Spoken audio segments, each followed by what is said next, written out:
welcome to the Cowboys LA Radio. I'm your host, Eric Trujillo, coming to you after a victory for the Dallas Cowboys in overtime, where the Cowboys defeated the Philadelphia Eagles 29-23. Let's talk about the game-winning play. Basically, it was a broken play where it looked like Dak had nobody open. He rolls out to his left. Malcolm Jenkins was covering Witten, and he actually got picked off by his own player, leaving Witten wide open for an easy touchdown. Game over. And I think the thing that got me the most hyped was seeing the whole team just go over and celebrate with Witten. I think that was amazing. Honestly, that was amazing. But we'll talk about that a little bit later. Let's get into the show. We're going to talk about Dak versus Carson, the defense, and Ezekiel Elliott, and then the outlook for the rest of the season, where we're at now, and the opponents we have left. So let's start with Carson Wentz. He is the first quarterback since 1950 to throw. He's actually has a new record for the least yards when a quarterback throws more than 30 attempts since 1950, which basically is what I expected. When I looked at the tape the whole week, everything was fake play action, out, slant, screen. Nothing was down the field. Everything was slant. And even in the game, when it was third down, I was like, okay, watch for the slant, and bang, that's what would happen. So, just the thing, you can't crown this guy just yet. Two things that I did think were good. He has a rocket of an arm. He does seem to be a smart guy, but he's still too young. He doesn't have that confidence yet to get those throws downfield, and his receivers didn't help him out. They dropped a lot of passes, which is good for the Cowboys today. But just a small fact on Wentz. Yes, he did not throw any interceptions. He should have been picked off, actually for a touchdown by Scandrick, but of course slipped, didn't catch it. But he didn't have what it took to win the game today. Dak was willing to take some shots, and in the end, that ended up winning the game. So on to Dak Prescott. He started it off really ugly. He had an awful interception. That was a 6-point swing. We lost 3 points, ended up getting them the ball. They got 3 points before the half. So it was, and then he had some plays where he just didn't connect with Dez. He was putting the ball in bad places. He had a bad game, but he reminded me a little bit of Romo in the sense that he just said, hey, you know what? I've had an awful game, but we need to go down right now and tie this game, and then we need to go down and win it. And that's basically Romo in a nutshell. Sometimes he has terrible games, and he'll come back and win it, just like in Buffalo, just like in the Detroit Lions playoff game. It's just the way they did it. So I like that, and that's just something that I think a good QB has to have. He has to have that resiliency to say, hey, you know what? I played terrible this whole game. Let's go ahead and win this game now, though. And that's what I was most impressed with. Not the stats. He actually was only about 50% completion for the game. He was 19 of 40. But what matters is he did get a touchdown on the ground. He got that first down. He didn't give up. I'm so happy for the young man. I'm happy he was able to get away with this game and get us that victory. Now, I think the reason we did win this game is, let's first start with the defense. The fumble by Terrell McClain. He's definitely our best D-tackle. And that play was huge in momentum. After that, we only got a field goal out of it, mind you. But that kept us alive, kept us in the game. I think if Philadelphia goes down there and kicks a field goal, the game's over. So starting with that fumble in the second half, that was huge. Of course, limiting them to only 13 points in the first half was good too, but when the tides turn was with that fumble, and Tyrell Crawford had a great game today. He recovers that fumble, and he was pestering Wentz the whole night. So Sean Lee had a couple of plays that I thought were amazing, but the one that sticks out was when there was about 3 minutes left and we needed the ball back, and basically the Eagles were already in field goal position, but they threw a swing pass out to the running back, and Sean Lee was all over it for a loss, and they had a punt. And that right there could have saved the game. That was when I saw it, I was like, man, Sean Lee is a good football player. When this man is healthy, he is a good football player. He was getting into his fits, tackling behind the line of scrimmage. He is a good linebacker. And you know what? The guys that came out to play today, we were so happy to have Skandrick back. He was effective in his blitz. He was effective in his coverage. Very happy to have him back. Brandon Carr made some huge plays in the fourth quarter to stop them and get us the ball back again to even be able to tie up the game. Mo Claiborne had some great plays throughout the game. It was just a team effort on defense. David Irving didn't have as much disruption this game, but he was in there working. DeMarcus Lawrence had his one or two plays. So the defense just came together. Byron Jones was amazing. J.J. Wilcox had a nice tackle. He could have had a pick on that screen double pass they were trying to set up. But either way, it was a team effort, honestly, because it was just play after play. Someone different was making a play. And if that's the way this team's going to keep playing, I'm excited to see them. Nobody has been able to score over 23 points in the first 7 games, which is amazing. I never thought that was going to be possible with this team. I thought we were going to have to put up 34 points a game to even have a chance. Now, on the offensive side, great to have Dez Bryant back. That touchdown catch, that's why you have Dez Bryant. I don't know if anyone else makes that catch. Thank you very much, Mr. X-Man, for coming back.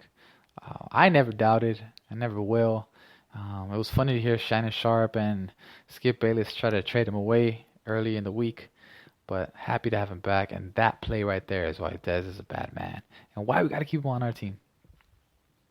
Thank you to Terrence Williams. As much as people want to say and remember, when he didn't get out of bounds against the Giants, he's had a nice season. He runs good routes. He had a really nice grab today. Went up and got it with his hands and kept the drive alive. Bryce Butler had the one catch, and it was same thing, big time. It was in a clutch time. And then Cole was asleep the whole game, and they brought him back out when we needed him, which I thought was something that Dak was missing the whole first half. He didn't look for Cole. He didn't even target Cole. And once he did, it was like, hey, guess now I remember why I was throwing to this guy, because he gets you space. He gets you open. The O-line gave him time when we needed to. But the man of the game, and honestly the man of the season right now is Ezekiel Elliott. Man is a savage, man. And I'm so happy he's on our team. If he's starting to be reminiscent of what Adrian Peterson is. And if it wasn't for that hold where Frederick got called for, he could have had another 60 yards added to his total right now, which I am hoping for that he breaks records. I do want him to do that. There's nothing more than being the Dallas Cowboys and being on top of the records and being on top. People hate that, and I love that. So Zeke just catching the ball out of the backfield, picking up the blitz, rushing, grinding for that extra yard. It's like you could try to tackle him. He'll say, okay, cool. I'll carry you for another 2 or 3 yards. And when you see Alfredo sauce in there, I love Alfred Morris. I'm glad he's on our squad, but you see the difference. It's not Zeke. You see the difference, and I'll always bring it up. Victories, we could have used a defensive player. We could have used a defensive player like Ramsey, but Jalen Ramsey is not bringing victories to the Jags. And granted, it's a team effort, but Zeke right now is the reason, the biggest reason, along with the defense playing as a team and just making plays, getting turnovers, that we are 6-1. So right now, first half of this season, we're 1 game away, actually, from the first half of the season. Ezekiel Elliott, MVP of the Dallas Cowboys right now. Just what he brings, what the other teams have to do to focus. And it showed later on, once Dak was actually able to open up and hit the open players, when they stack the box, it's one-on-one. Cole, Dez, Witten, T-Will, and that's what is going to actually make us more dangerous. And I was just happy to see that. Happy to see Zeke play. Outlook from here on out. Tony Romo was not going to play. Jerry Jones already announced that he will not be back next week. I do anticipate look for him to be the scout QB the whole week. Have Mark Sanchez back him up. And then we'll see where it goes from there. But he should be scout team the whole week versus the Browns. So the rest of our schedule, what does it look like? Browns, Steelers, Ravens, Redskins, Vikings, Giants, Bucks, Lions, Eagles. So I would say the magic number right now to at least be wild card is 11. With what we did today, we're 2 games ahead of everybody in our division, and with a division record of 2-1, total record of 6-1, and first place in the NFC. Give me the Browns, please. Give me a Steelers win without Big Ben. Give me that Ravens. I don't know. Yeah, let's just say we lose to the Redskins, but if Romo's back by then, which he should be, carve that up as a W. Give me the Vikings game because although their defense is amazing, their offense is not going to be, it's not good enough. I think the Giants, I hate them. They match up so well against us. They can stop the run without having to bring extra guys in the box, and they have good guys that can cover. So let's say we drop one even with Romo in the game. Pick up the Bucks win. So right there we've already talked 1, 2, 3, 4, 5, 6 victories. So that's sitting us at 12. And even if we lose to the Lions, which I think is definitely a winnable game, we'll be sitting at about 13-2 going into the last game of the season, where at that point I don't think it would matter. And I hate to say that 13-2 if we drop one to the Giants and beat everyone else on the schedule.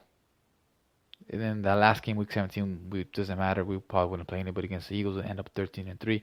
That's a possibility. That is an outcome that could. Looking at the schedule, it's very possible. Glooming on a Romo return, and I'm always gonna go to that.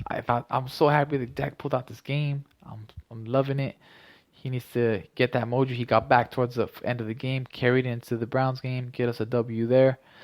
But there was a lot of things that we see, and I kind of was magnified in this game that he still has things to learn, and he's a stud he's a stud. His mind, being able to fight back and just get us a W. So happy with that.